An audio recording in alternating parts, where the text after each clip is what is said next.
एक गांव में गोपी नाम का आदमी था। वो एक रेलवे स्टेशन पर काम किया करता था। सब कुछ सही चल रहा था। फिर एक दिन उसे काम से लौटने में देर हो जाती है। बाहर बारिश होने की वजह से उसे कोई रिक्शे वाला भी दिखाई नहीं मिलता।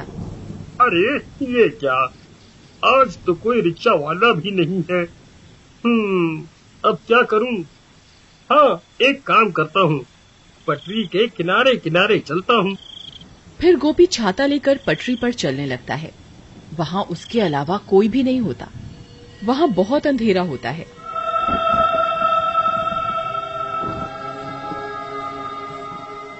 हे भगवान, यहाँ तो बहुत अंधेरा है। कहीं मैंने इस रास्ते से आकर कोई गलती तो नहीं कर दी? तभी पीछे से कोई उसका नाम पुकारता है, गोपी, गोपी। अरे मर गए रे, यहाँ तो कोई भी नहीं है। फिर पीछे से मेरा नाम कौन पुकार रहा है? क्या करूं? फिर गोपी पीछे मुड़कर देखता है तो वहाँ कोई भी नहीं होता।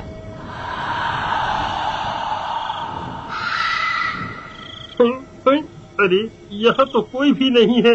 हे भगवान, कहीं वो अफवाह सच तो नहीं? नहीं नहीं, ऐसा नहीं हो सकता। फिर वो भागना शुरू कर देता है और भागते भागते अपने घर पहुँच जाता है। अरे सीमा, जल्दी दरवाजा खोलो। सीमा, सीमा, अरे जल्दी दरवाजा खोलो। अरे जल्दी खोलो। अजी क्या हुआ? आप इतने घबराए हुए क्यों हो? ऐसा क्या हो गया? अरे जल्दी अंदर चलो, आज तो मैं बाल बाल बच गया। बाहर बारिश होने की वजह से आज मुझे घर के लिए कोई रिक्शा नहीं मिला। इस वजह से मैं पटरियों के रास्ते से घर आने लगा। तभी किसी औरत ने मेरा नाम पुकारा। मैंने पीछे मुड़कर देखा, वहाँ कोई नहीं था। हे भगवान, आपने पीछे मुड़कर क्यों देखा? ये आपने क्या कर दिया? आपको पता नहीं था क्या? सब गांव वालों का कहना है कि अगर कोई औरत पटरियों पर तुम्हें पुकारे तो पीछे मुड़कर नहीं देखना, नहीं तो वो औरत तुम्हारे साथ तुम्हारे घर आ जाएगी। अरे मर गए, ये तुम क्या बोल रही हो सीमा? मैंने तो पीछे मुड़कर देखा था, लेकिन मुझे वहाँ कोई दिखाई नहीं दिया। अब क्या होगा?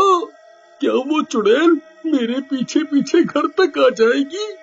तभी कोई जोर जोर से उनके घर का दरवाजा पीटने लगता है। अरे मर गए रे, ये इतनी रात गए कौन आ गया? हाय रे, कहीं वो चुड़ैल तो नहीं आ गई? सीमा, तुम जाकर देखो ना, कौन है? फिर सीमा दरवाजा खोलने जाती है। फिर जैसे ही सीमा दरवाजा खोलती है तो उसे वहाँ कोई दिखाई नहीं देता। अरे यहाँ तो कोई भी नहीं है। फिर सीमा दरवाजा बंद कर देती है और कमरे की ओर जाने लगती है कि तभी फिर से कोई दरवाजा खटखटाता है। अरे अब फिर से कौन आ गया? अभी तो कोई भी नहीं था।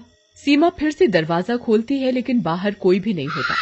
लगता है कोई बच्चा शरारत कर रहा है। फिर सीमा दरवाजा बंद कर लेती है, लेकिन बाहर कोई गोपी का इंतजार कर रहा होता है। उसे इंतजार होता है गोपी का। अरे सीमा, लगता है कोई शरारत कर रहा है।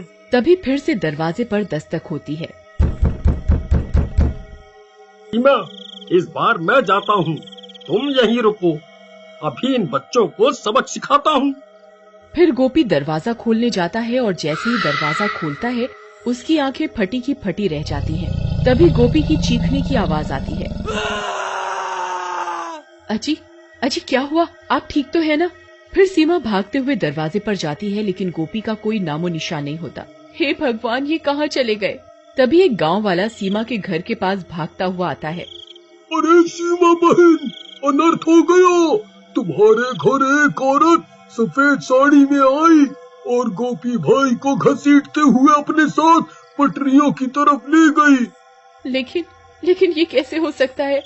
भला एक औरत इन्हें कैसे घसीट सकती है? अरे बहना, वह कोई आम औरत नहीं थी, उसके पैर उल्टे थे। वो वही चुड़ैल थी जिसे लोगों ने अक्सर पटरियों पर चलते हुए देखा है। हे भगवान, वीरू भैया, हमें इन्हें बचाना होगा। आप चलिए मेरे साथ। फिर वे लोग अपने साथ कुछ गांव वालों को लेकर उन रेल की पटरियों की तरफ जाते हैं। वहाँ बहुत अंधेरा होता है। अरे गोपी भाई, आप कहाँ हैं? गोपी भैया, क्या आप मुझे सुन सकते हैं? अरे भाइयों, मैं यहाँ हूँ, इधर देखो आगे की तरफ, मुझे बचाओ, कोई मेरी मदद करो। अरे ये तो गोपी भैया की आवाज है, ये तो सामने से आ रही है, चलो भाइयों। फिर वे लोग दौड़ते हुए गोपी की आवाज का पीछा करने लगते हैं और कुछ ही देर में वहाँ पहुँच जाते हैं।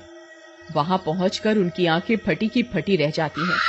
चुड़ैल ने गोपी को रेल की पटरियों के बीच गाड़ रखा होता है। गोपी का सर बाहर होता है और बाकी का शरीर जमीन के अंदर होता है। अरे गोपी भाई, ये आपको किसने जमीन के अंदर गाड़ दिया? अरे भाई, मेरी मदद करो, उस चुड़ैल ने मेरी ये हालत कर दी है, वो यहीं आसपास ही है, जल्दी से मुझे बाहर निकालो, कहीं कोई ट्रेन आ गई तो मैं नहीं बचूंगा। फिर कुछ गांव वाले गोपी का सर पकड़कर उसे बाहर खींचने की कोशिश करने लगते हैं।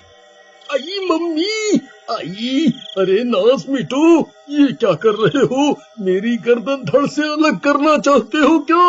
आई, आई। तभी डरावनी डरावनी आवाजें आने लगती हैं। अरे भाइयों, जल्दी मुझे यहाँ से निकालो, मैं उस चुड़ैल को महसूस कर सकता हूँ, वो यहीं कहीं है, जल्दी करो। तभी वो चुड़ैल वहाँ पहुँच जाती है। चुड़ैल को अपने सामने देखकर सबकी हालत खराब हो जाती है।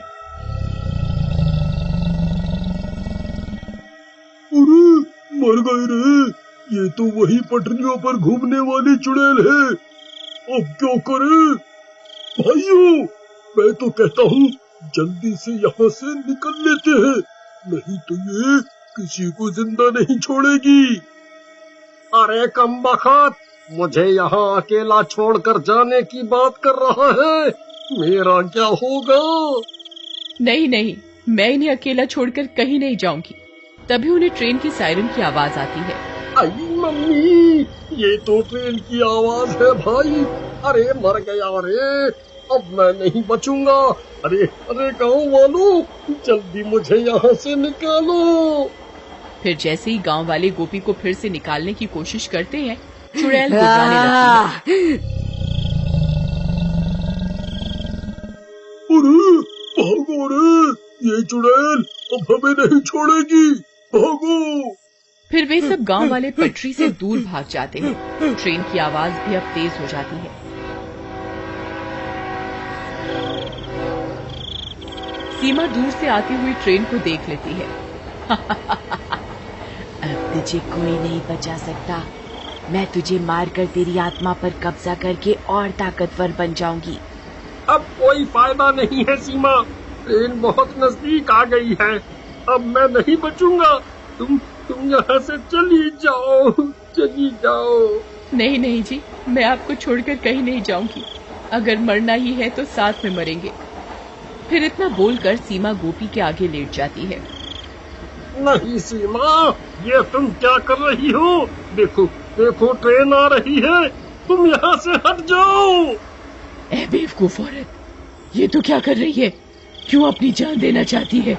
तू मेरा शिकार नहीं है, सिर्फ तेरे पति ने मेरी आवाज सुनी थी और मुझे पलट कर देखा था, सिर्फ ये मेरा शिकार है। तू इसकी वजह से अपनी जान क्यों दे रही है? चुड़ैल जी, ये मेरे पति हैं, मैं इनके बिना नहीं जीना चाहती। तभी वो ट्रेन और भी नजदीक आ जाती है, लेकिन सीमा का प्यार देखकर चुड़ैल का मन बदल जाता है। उसे भी अपना गृहस्थ जीवन की याद आ जाती है। अरे भाइयों, वो देखो ट्रेन आ गई, अब ये लोगों को कोई नहीं बचा सकता। तभी वो चुड़ैल अपना हाथ उठाती है और अपनी शक्तियों से ट्रेन को रोकती है। अरे वाह वाह वाह वाह, सीमा, ट्रेन रुक गई, हम तो बच गए। तुम दोनों जा सकते हो, मैं तुम्हारी जान नहीं ले सकती। मेरा एक काम करना, यहाँ झाड़ियों में मेरी लाश पड़ी हुई है, उसका अंतिम संस्कार कर दो, इससे मुझे मुक्ति मिल जाएगी। फिर गांव वाले उस चुड़ैल की लाश ढूंढते हैं और उसका अंतिम संस्कार कर देते हैं। और उस दिन के बाद से उन रेल की पटरियों पर किसी औरत की आवाज सुनाई नहीं देती।